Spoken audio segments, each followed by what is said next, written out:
Aren't always easy sermons to preach in America, are they? I never chose to preach on this, but that's the lectionary. It chooses for us, and we have to humbly follow it. It's especially hard for us as Americans to hear messages on wealth because we don't really realize just how wealthy each and every one of us in America is. You know, it's like two young fish were swimming along in the water, and a big old fish came swimming the opposite direction, and he says, "Hi, boys." And they say, "Hi." And he says, "Boy, isn't the water nice today?" And they swim their separate ways, and the one young fish looks at the other young fish. "What's water?"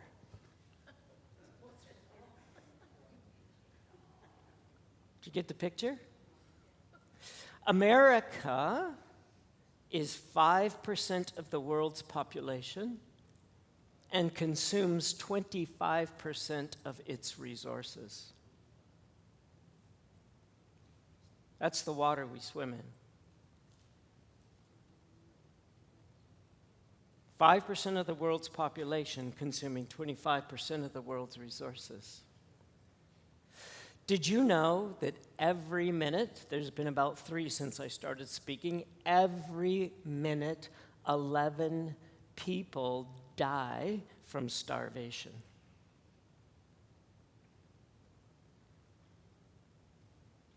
They die in that minute, but can you just stop for a minute to imagine the months of suffering that get you to the state where you actually die of starvation?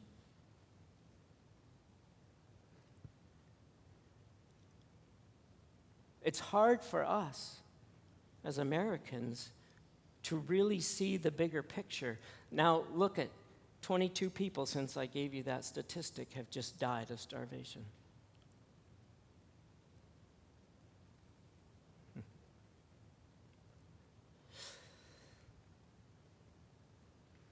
But as hard as it may be for us as Americans to try and relate to and receive this message from this portion of the Gospels, it's imperative that we do, don't you think? Because, you know, this is a really strong word Jesus uses when he says fool.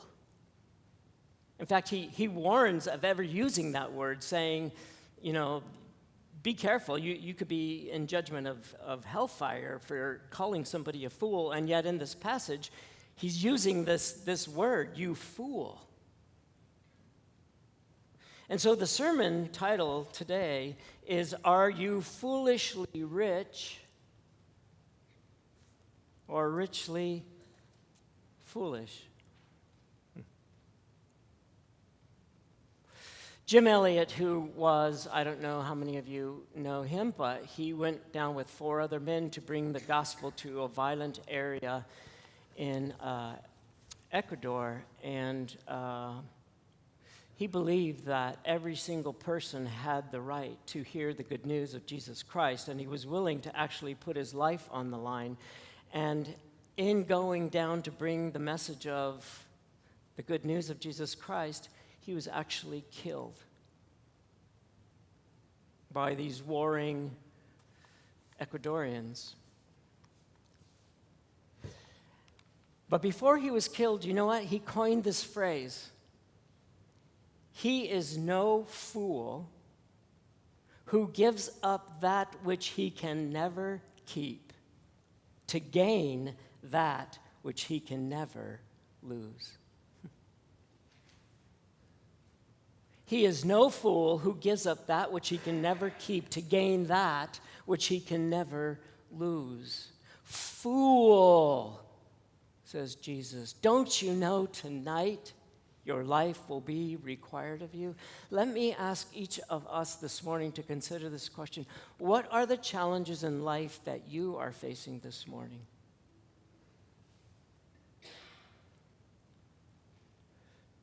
And what are you hoping in to meet those challenges? Where are you looking for security? In your bank account? In your insurance policy? In your medical coverage? In your control over the people you feel need to be controlled? What is it that you're hoping in this morning? And then ask yourself this question: am I being foolishly rich, like Jim Elliot, who died giving his life for the sake of the gospel, and for eternity that will be his honor? Or are you, in chasing the ways of the world and the means of the world and the standards of the world, like the man in our story this morning, a fool? He is no fool who gives up that which he can never keep to gain that which he can never lose. Anybody ever heard of Walden Pond? Henry David Thoreau. A man is rich in proportion to the number of things he can afford to let alone. How about Warren Buffett? Anybody ever hear of Warren Buffett?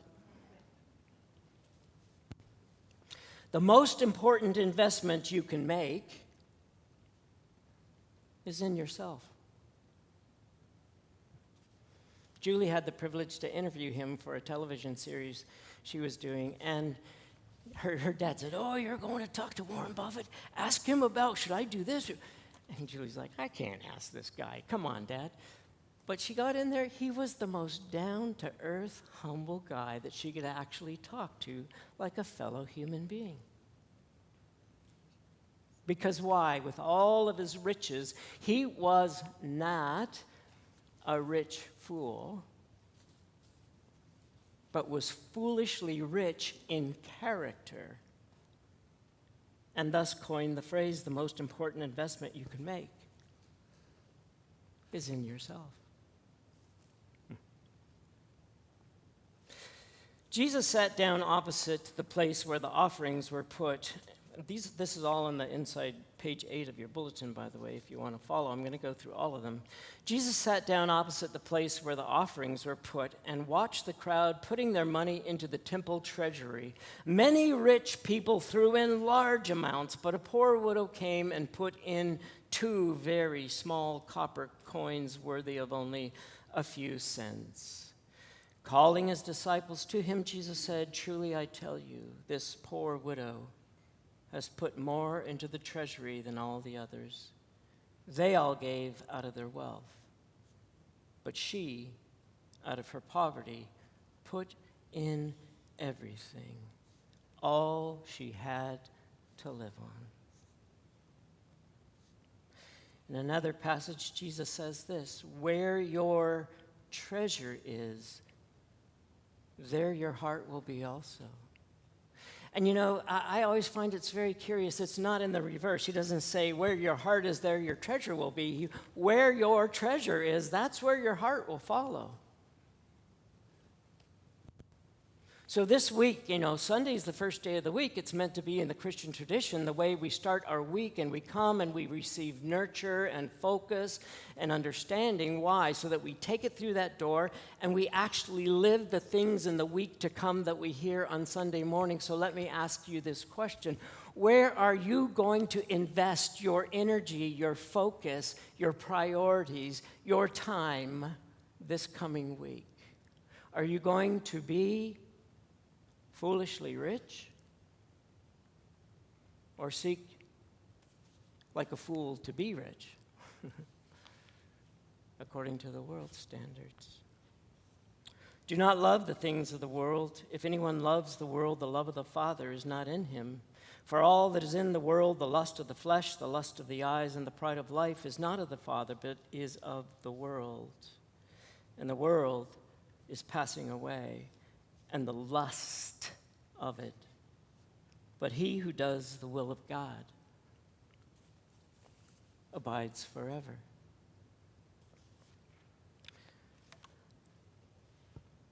I just want you to know I'm preaching these words as much to myself as I am to you. They're not easy for any of our hearts to hear, are they? Because we like our pleasure, we like our ease, we like control, we like understanding, we like bank accounts, and we like houses, and we like cars, and we like to look good, and we like to be important. We like all these things, don't we? Vanity, as we heard from Solomon. And yet, as we confessed, we are enslaved to sin. We are enslaved to the pursuit of these things. But Jesus isn't speaking these things to us in Luke's gospel to make us feel ashamed or to make us feel condemned or to make us feel guilty even, but to wake us up to the reality that actually satisfaction does not exist in the things we possess.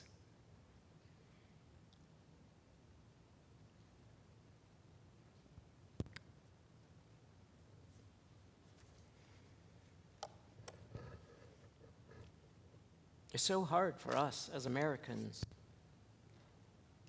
to see. I've read this quote before, but I thought it's really interesting because of where it comes from. In the beginning, the church was a fellowship of men and women centering on the living Christ, a fellowship, a family of people focusing on the living Christ. Then the church moved to Greece, where it became a philosophy. Then it moved to Rome, where it became an institution. Next, it moved to Europe, where it became a culture. And finally, it moved to America, where it became a business. Ouch. Where do those words come from? Richard Halverson, chaplain of the United States Senate.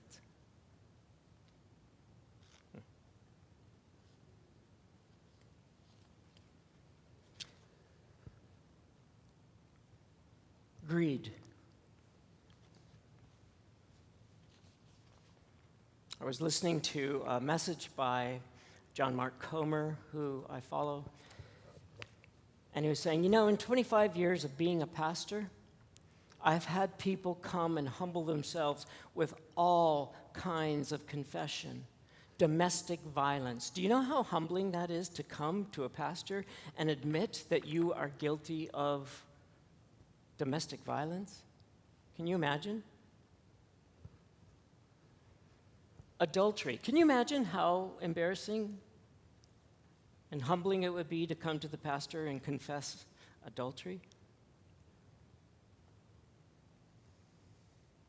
To be a respected man on the board, on the council, an elder in the church, and have to come and confess that you are guilty of embezzlement? These are really difficult things to come and confess. But he said, what's curious to me is that in 25 years of being a pastor, not once have I had anybody come and confess to me their greed.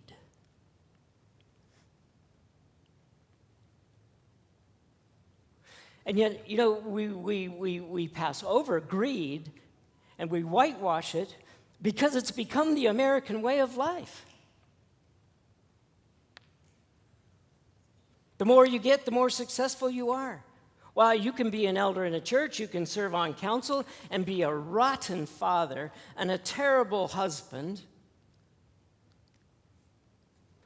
But you're the treasurer. Why? Because, I know. He's got his issues. We all do. It's okay. But, he's rich. He's successful.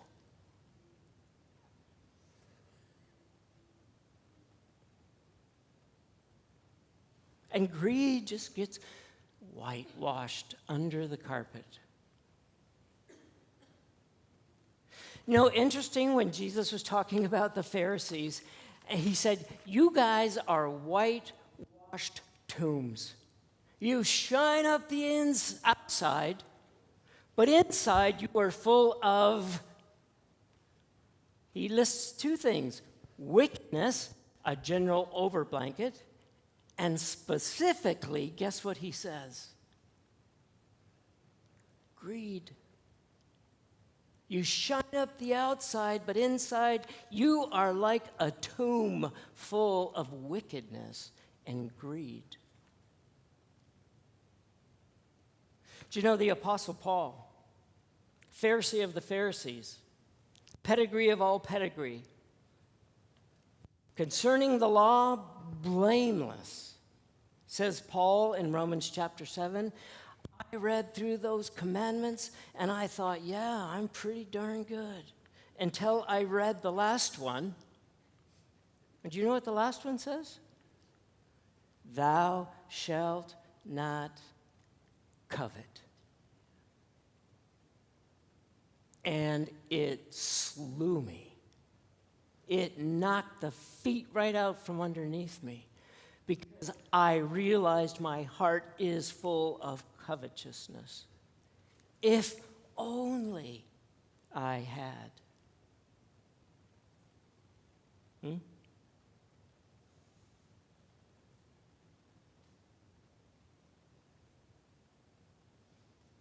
Covetousness, greed, the opposite of contentment. What does Paul say in his letter to Timothy? Godliness with contentment is great gain.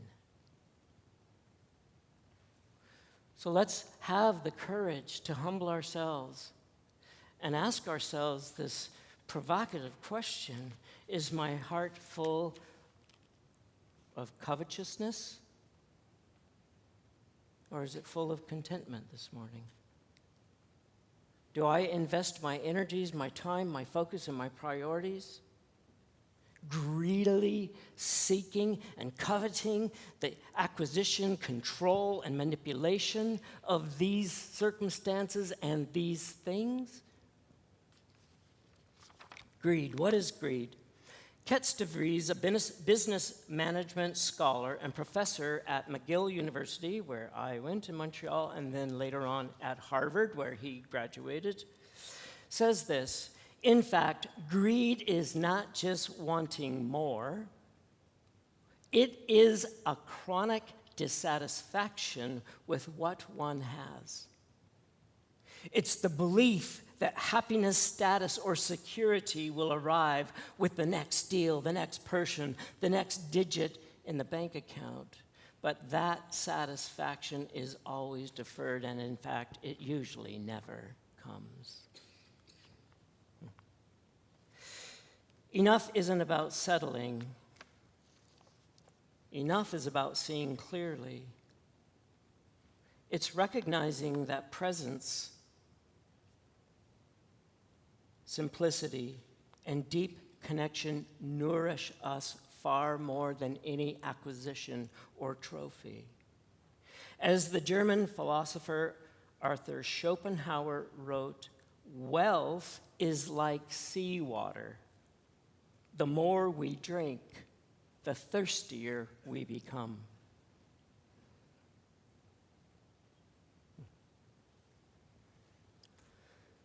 Francis Thomas says we can be greedy for a number of things: money in the bank, possessions, power, control over others, honor. We can even be greedy for understanding.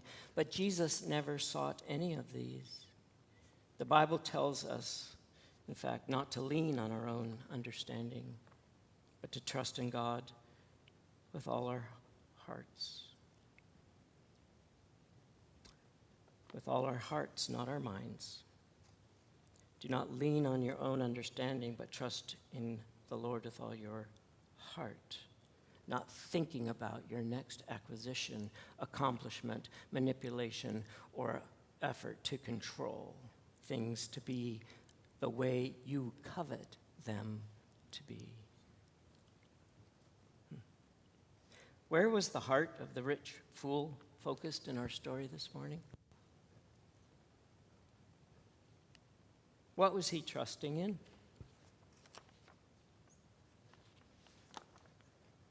Himself, his riches? William Barclay says this fool had two problems. He could not see past himself, and he could not see past his life in this world. So where are you focused? On yourself? Your circumstances? Your money? Your health? Your understanding?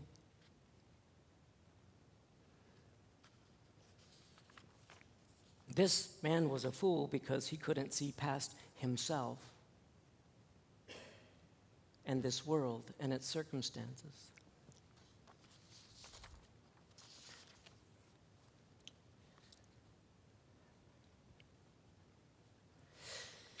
Dr. Paul Pfiff, professor at the University of California, social psychologist who studies the impact of wealth acquisition on human behavior, did a famous TED Talk entitled, "Does Money Make You Mean?" His answer? As a general rule, yes. What we've been finding, he says, is that as the level of one's wealth increases, their feelings of compassion and empathy go down, and feelings of entitlement, deservingness, self-interest, and anger towards others increase. This is based on years of research and clinical statistics. It's actually a reality, not somebody's opinion. It's science.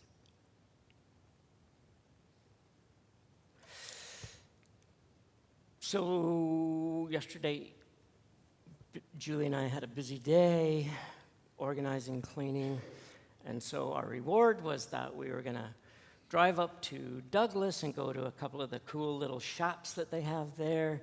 She loves to go there. We found these really cool little handmade Moroccan glasses for our kitchen, and they're beautiful. We're having this. But on the way there, we're driving up, and 196, you get to this part where the two lanes come down to one, right? And most normal people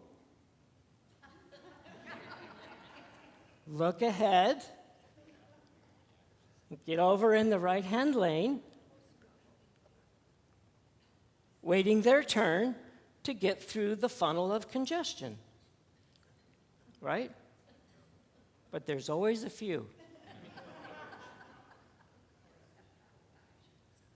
And you're in the right-hand lane, turned, zoom.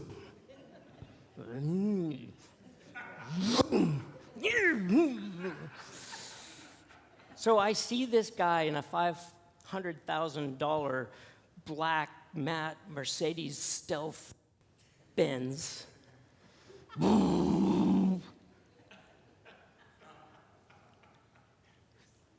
What do?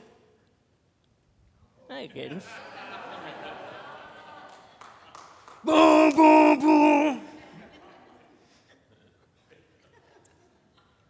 Thanks to Julie, we didn't get shot because she said, I think you better get back in our lane. So the guy,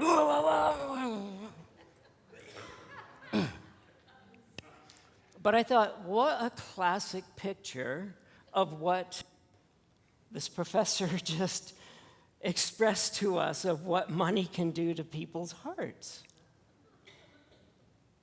Entitlement.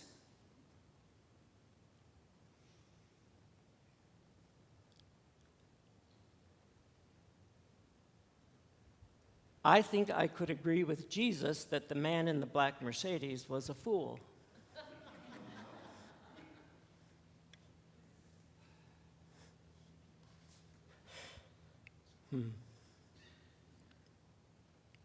Now, we should make a caveat here that you can be very poor and have these same characteristics in your life. But statistically, we find them much more prevalent: entitlement, anger, prejudice in the wealthy than we do in the poor.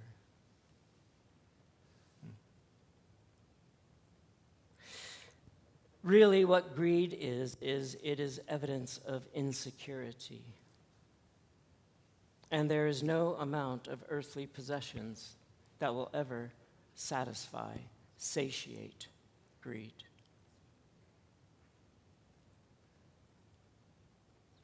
The propensity to grasp and acquire and control and manipulate comes from insecurity, from a heart that isn't content in the Father's care and love.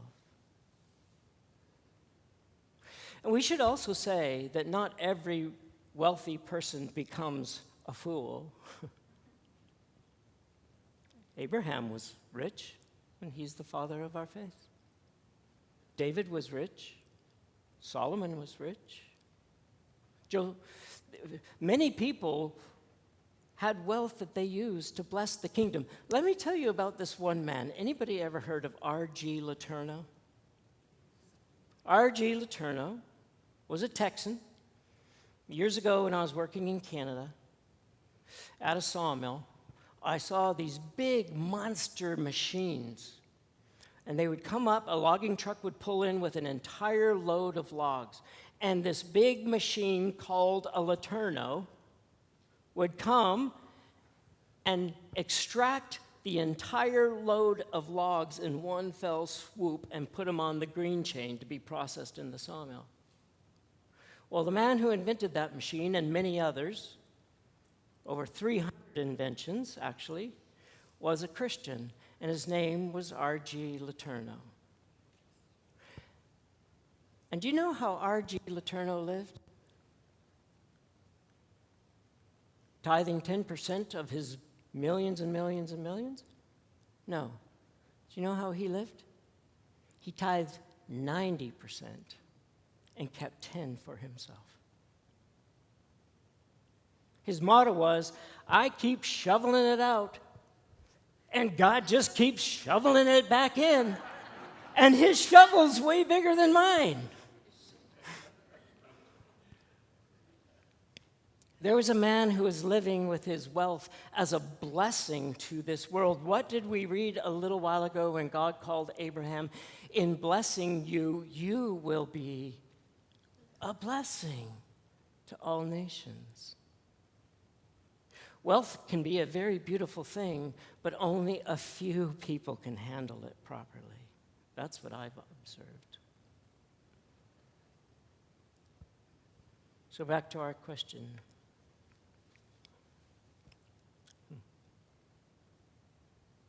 What are you seeking? What are you trusting? What are you hoping today? Yes, you, whatever your story is, what are you hoping will meet your insecurity and be your satisfaction? What? A relationship? A health condition? A bank account? Another acquisition? As I was walking in through the parking lot this morning, and on Sundays I always try to park over there to make room over here, and I'm walking through, and the parking lot, 7 o'clock, completely empty, and I was thinking, oh, Lord, why can't this parking lot be full? And God said, do you remember the message that I gave you to preach this morning?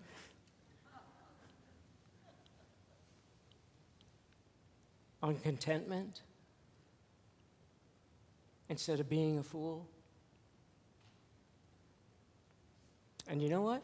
As I walked along the sidewalk, I noticed the beauty of those trees that you walk under in the sidewalk that I have never really ever noticed before. What changed my perspective? Cars in the parking lot? A thankful heart, content. Lord, this is where you put me. This is beautiful. I love the people at Peace Lutheran Church. And they love me. I am so thankful. I am so rich.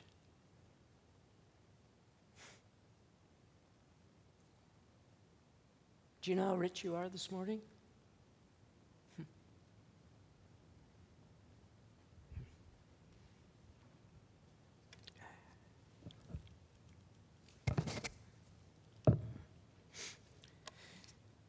You know, Jesus never praised people ever once in the Gospels. Ever once did he ever praise people for becoming rich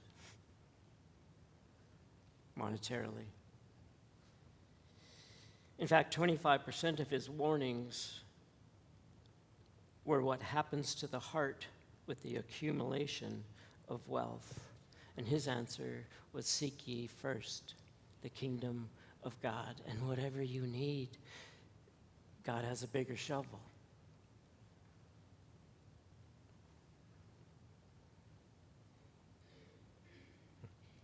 There's a story of a lady who had this beautiful ruby, the world's most expensive ruby, and this guy found out about it, and he came and he said, I want that ruby.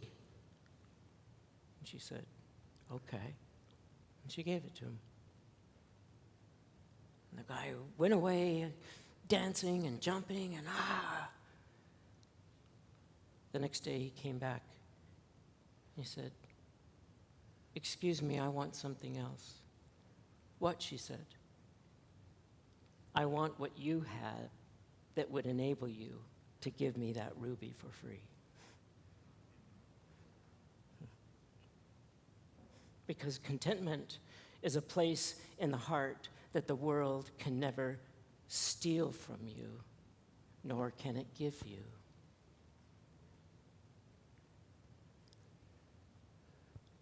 So as we go into this week and into our lives as Americans, who are only 5% of the world's population, but consume 25% of its resources, let's not be fools who seek worldly riches and securities.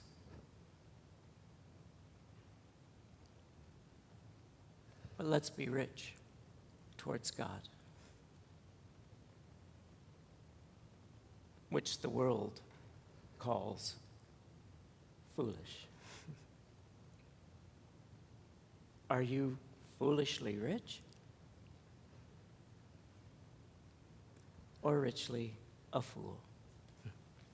So the practice at the bottom, in closing, the practice to take with you, I hope you take these bulletins with you. There's so much content. I pray and work to give you things that actually make a difference in life if we practice them. So the practice at the bottom of the page is, this week, pay attention to what you invest your time, energy, resources, thoughts, and attention to. This will reveal what you hope in, and what you hope in is where your treasure is. And where your treasure is where your heart is.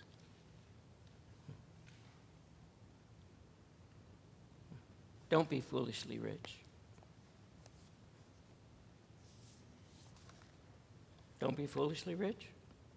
Be foolishly in the world's estimate, rich in your heart,